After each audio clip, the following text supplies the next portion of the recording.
부활하신 예수님께서 주시는 선물들이라는 제목으로 은혜를 나누고자 합니다. 부활하신 예수님께서 나타나셔서 주시는 선물, 한 가지가 아니라 여러 개니까 선물들. 자, 예수님이 부활하셨습니다. 그리고 그날 부활하신 날 저녁에 제자들이 유대인들을 두려워해서 모인 곳에 문들을 꽁꽁 잠그고 닫아놓고 있었더니 예수께서는 문을 열지도 않고 그냥 쑥 들어오셨어요. 왜냐하면 부활하신 예수님은 부활체는 시간과 공간을 초월하기 때문에 그렇습니다. 신령한 몸이고 신기한 몸이에요. 잡숴도 되고 안 잡숴도 되고, 또 내가 지금 미국 가고 싶다 그러면 벌써 미국 가 있고 신기하잖아요. 시간과 공간을 초월한 몸이기 때문에 예수님께서는 쑥 들어오셨어요.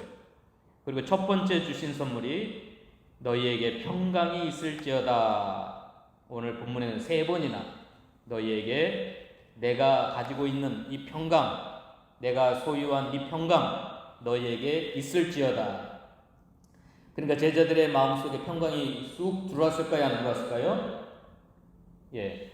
바닷물이 풍랑을 이는 바다에서 바람과 바다를 꾸짖음에 바람이 잠잠해진 것처럼 예수님은 이건 능력의 말씀이기 때문에 너희에게 평강이 있을지어다 선언하는 동시에 제자들의 마음속에 두려움과 공포가 사라지고 평강이 임하게 된 줄로 믿으시기 바랍니다. 예수님이 선언하시면 그렇게 되는 거예요. 제자들의 마음속에는 무슨 두려움이 있었을까요? 2가지인데, 첫째는 죽음에 대한 두려움입니다. 예수를 죽였던 그들이 자신들도 죽일까봐 그 유대인들에 대한 죽음의 공포, 그게 있었어요. 자, 죽음에 대한 공포는 누구나 다 있어요. 암 걸려 죽을까봐 공포에 떨고, 건강을 잃어버려서 죽을까봐, 또 어떤 갑작스러운 재난과 사고를 당하여 죽을까봐, 또 지진, 또 전쟁, 얼마나 무서워요. 지금 우크라이나에서는 1년이 넘게 수많은 사람들이 사랑하는 자녀들을 잃고 부모를 잃고 가족을 잃고 집을 떠나서 피난민들이 되어서 떠도는 사람들이 몇백만 명이잖아요. 자, 미치광이 푸틴이 전쟁을 일으켜서 그렇게 수많은 사람들이 전쟁의 고통 가운데 있어요. 그럼 그들에게 뭐가 필요할까요?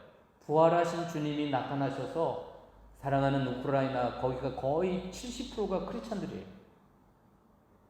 유럽에서 그만큼 신실한 크리스찬들을 찾아보기 어려울 정도로 우크라이나 백성들이 신실한 크리스찬들이랍니다. 그러면 이 부활의 주님께서 그 백성들에게 찾아가서 사랑하는 백성들아, 우크라이나 크리스찬들아, 너희에게 평강이 있을지어다 하시면, 가족을 잃어버리고 슬픔 중에 있고 집을 떠나서 고통 중에 있지만 주님이 찾아오셔서 너희에게 샬롬, 평강이 있을지어다 선언하시면 평강이 있을까요? 없을까요? 그럼 우리가 여기서 기도를 쏘아 올려야 돼요.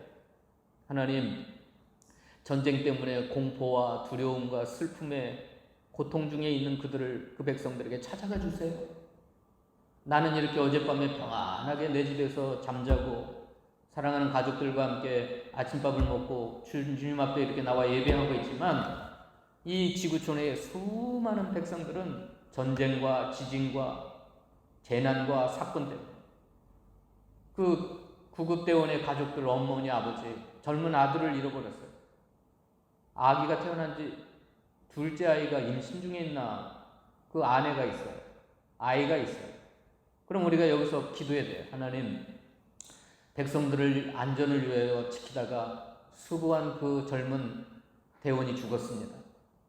그러나 그 가족들이 있는데 그들에게 찾아가 주셔서 위로해 주시고 하나님 주시는 평강이 필요합니다. 얼마나 필요하겠어요.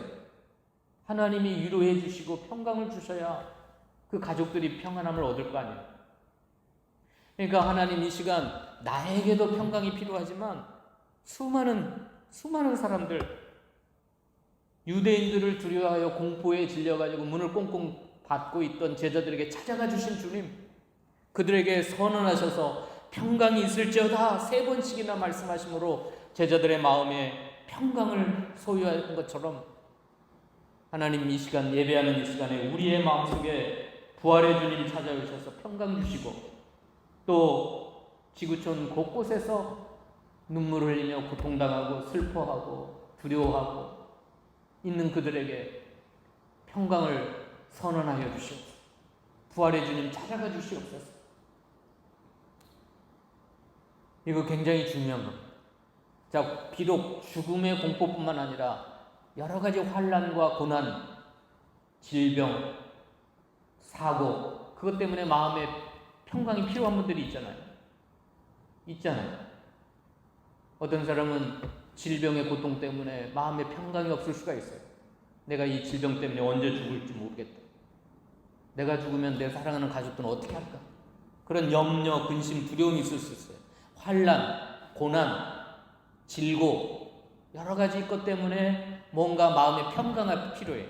또 어떤 사람은 경제적인 압박, 돈이 필요한 사람들이 있을 거 아니에요. 당장 이민자로 살아가는 동안 여기서 살아야 되는데 돈이, 물질이 필요한 사람들도 있어요. 이거 굉장히 큰 두려움입니다. 물질에 대한 두려움.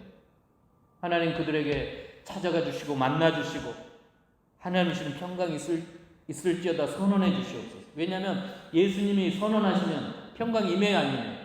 평강이 임한다니까요. 평강이 임해요.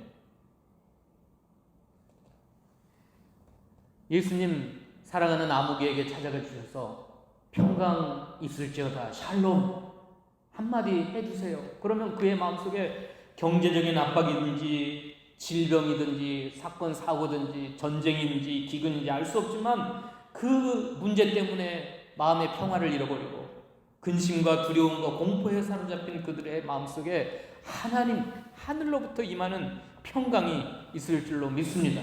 주님 찾아가 주세요. 만나 주세요.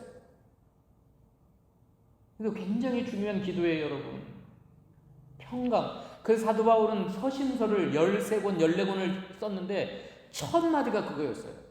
아까 제가 선언했던 하나님 아버지께로부터 임하시는 은혜와 평강이 그리스도 예수를 통하여 너희 마음속에 있기를 원하노라. 편지마다. 왜요? 우리 인생 가운데 가장 필요한 게 은혜와 평강이에요.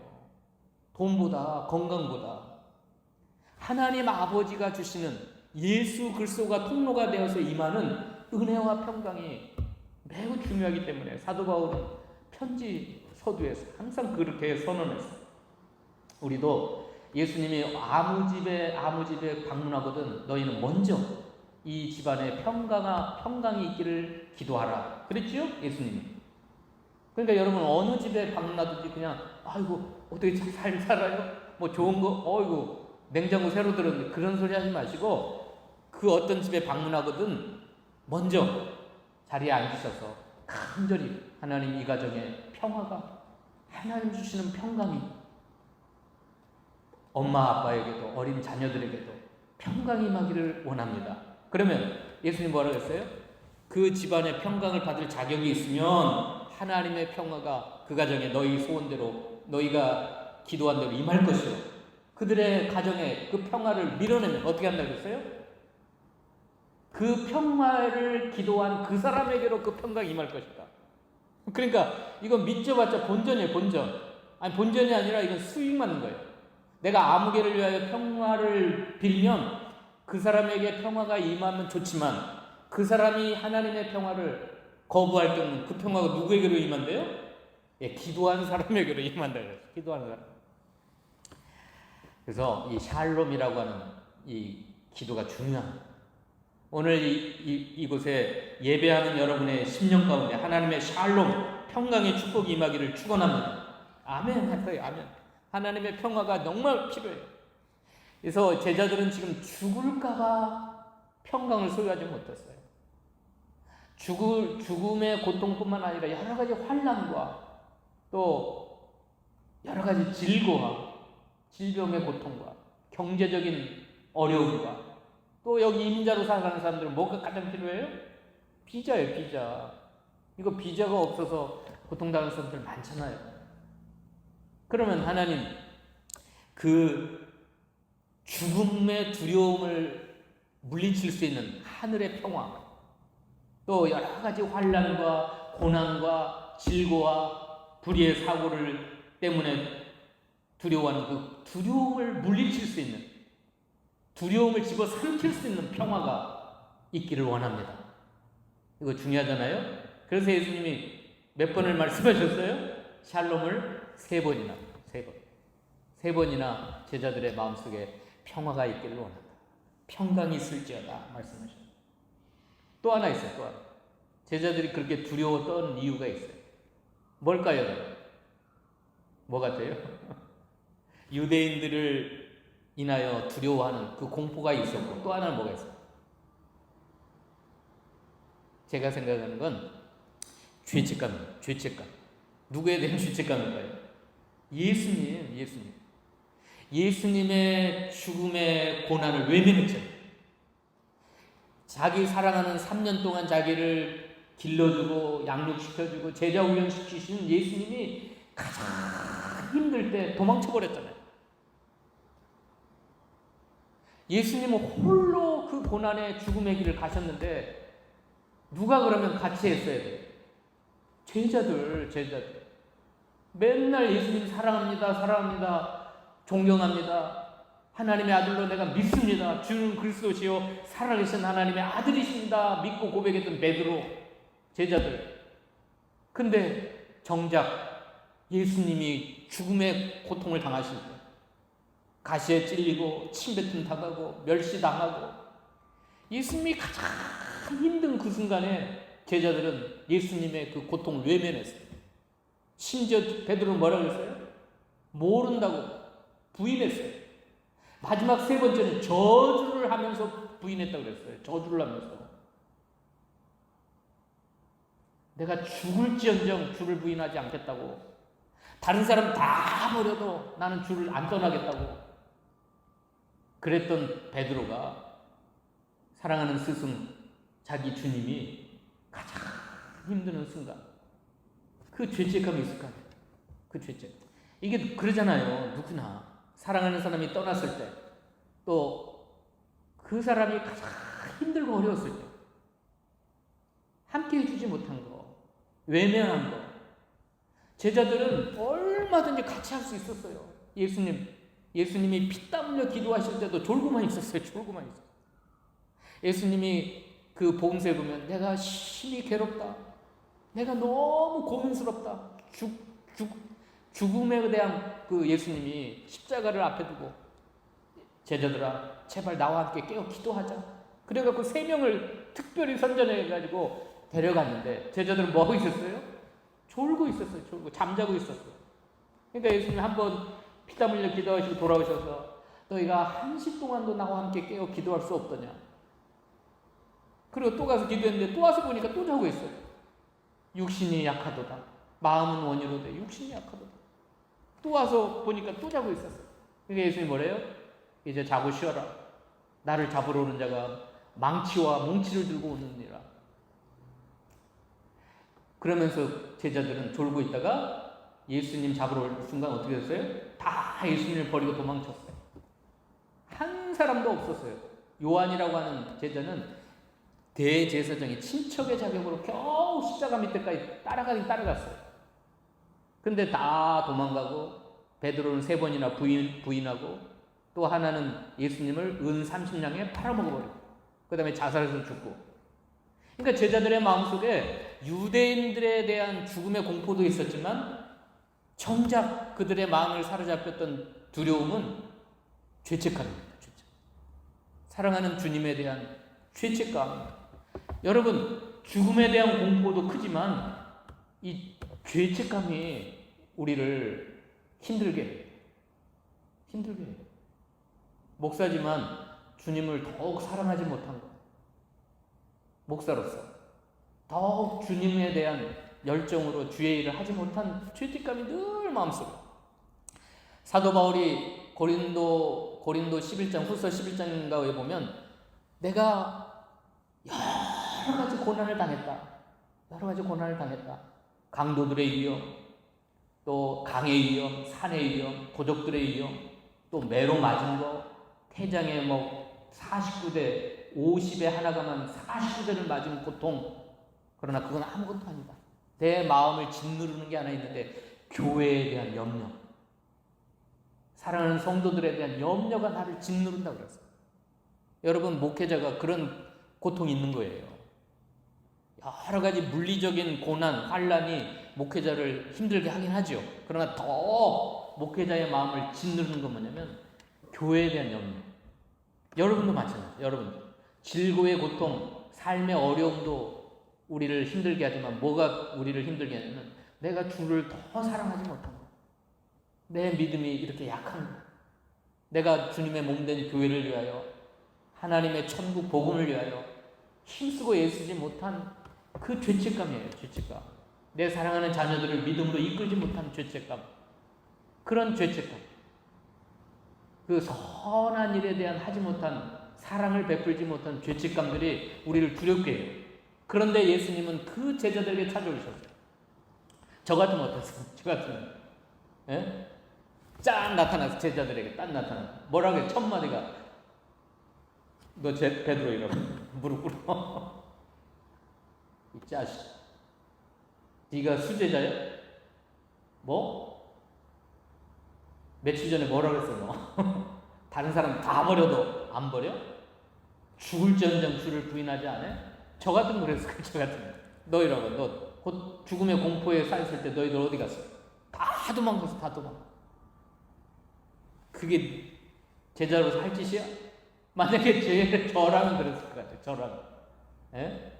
문을 그냥 확 열어 제친 다음에 제자들을 불러놓고 막 한 1시간 이상 책망했을 것 같아요. 근데 예수님의 마음속에서는 제자들이 자신을 향하여 그 못된 짓 했던 거, 배신했던 거 하나도 있지 않아요. 하나도 없어요. 그 제자들의 마음의 그 죄책감을 주님이 어루만져. 심지어 갈릴리 바다에 나 고기 잡으러 가겠다 하고 7명의 제자가 고기 잡으러 가버렸어요. 예수님이 오셔서 다시 사명을 주셨는데 옛날 직업으로 돌아가겠다는 거예요. 그때 예수님이 그 새벽에 뭘 하셨어요? 예수님 그 사명을 떠나서 고기 잡으러 간 7명의 제자들 뭘 하셨어요? 새벽에 그 바닷가에서 아침을 준비하고 계셨어요. 아침. 나뭇가지를 주워다가 숯불을 만들고 또 생선을 굽고 떡을 굽고 제자들은 그 자기를 버리고 간 제자들을 위해서 아침상을 준비하고 오셔서 뭐라 그래요? 와서 조반을 먹어라.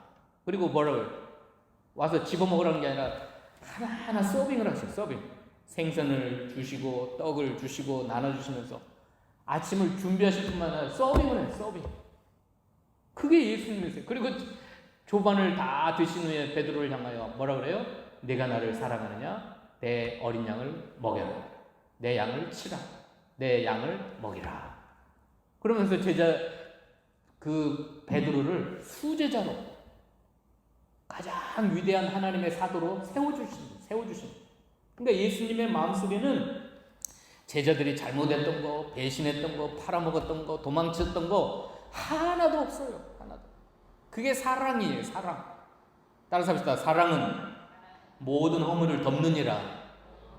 제자들의 허물을 다 덮고도 남을 사랑이 있었기 때문에 제자들을 위해서 밥을 차리신 주님이세요. 주님. 야, 부활하신 주님이 아침상 하는 거 여러분 한번 잡수시고 싶죠? 부활하신 주님이 직접 차려주신 밥 한번 먹고 싶잖아요. 얼마나 좋아요. 이게 예배예요.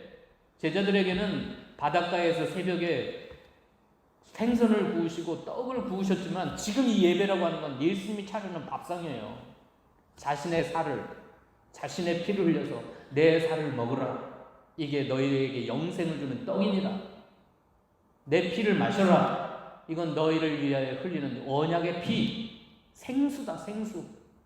그러니까 매 순간 예배는 예수님이 차려주신 밥상이에요.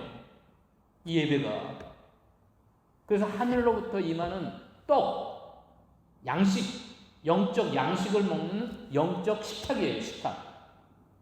이 예배는. 그러니까 이건 부활하신 주님이 여러분에게 서빙하는 거예요. 서빙하는 이 시간. 물론 조목사를 세워가지고 하고 있지만, 우리 주님이 부활하신 주님이 찾아오셔서 주신 선물들이 너무 많은데 그분 첫 번째가 뭐예요? 평강이에요. 평강. 무슨 평강이에요? 죽음의 공포를 이길 만한 평강. 환난과 고난을 이길 수 있는 평강. 경제적인 어려움의 문제, 또 질고의 어려움의 문제, 그걸 능히 이길 수 있는 평강. 요한복음 14장 한번 봅시다. 요한복음 16장. 요한복음 16장 마지막 절 읽어보세요.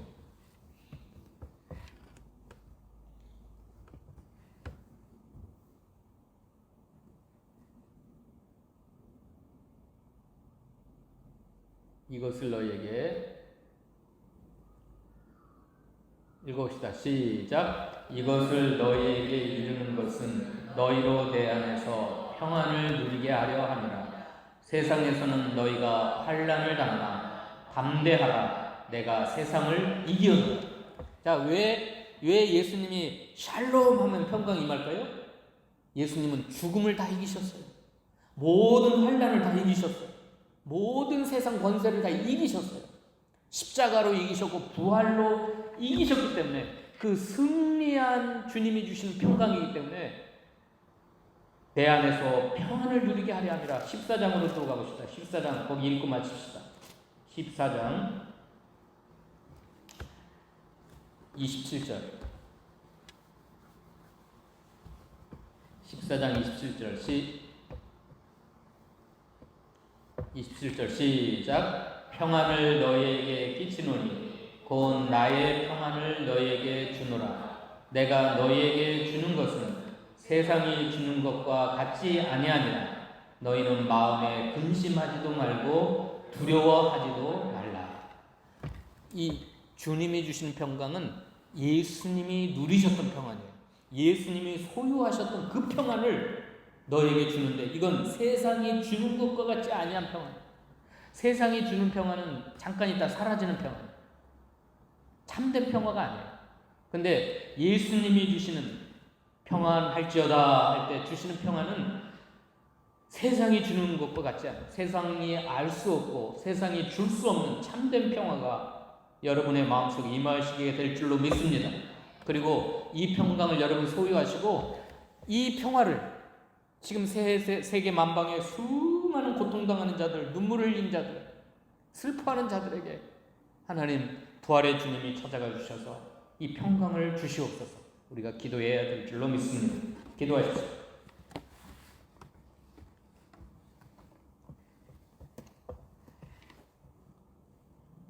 부활하신 주님께서 찾아오셔서 죽음의 공포와 죄책감의 두려움에 휩싸여 있는 제자들에게 친히 찾아오셔서 그들의 죄들은 하나도 말씀하지 아니하시고 사랑으로 그 모든 허물을 덮으신 후에 너희에게 평강이 있을지어다 말씀하심으로 죽음의 공포가 사라지게 하시고 죄책감의 두려움이 다 사라질 수 있도록 축복해 주신 주님, 이 시간 예배하는 저희들에게 친히 찾아오셔서 주님 주시는 참 평강이 저희들의 심령과 가정과 자녀들에게 충만하게 임하도록 축복하여 주시옵소서.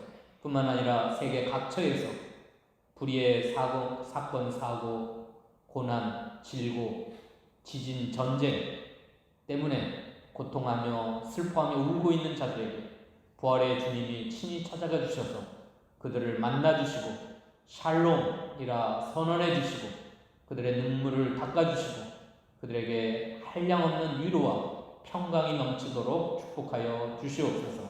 예수님의 이름으로 감사하며 기도하옵나이다. 아멘.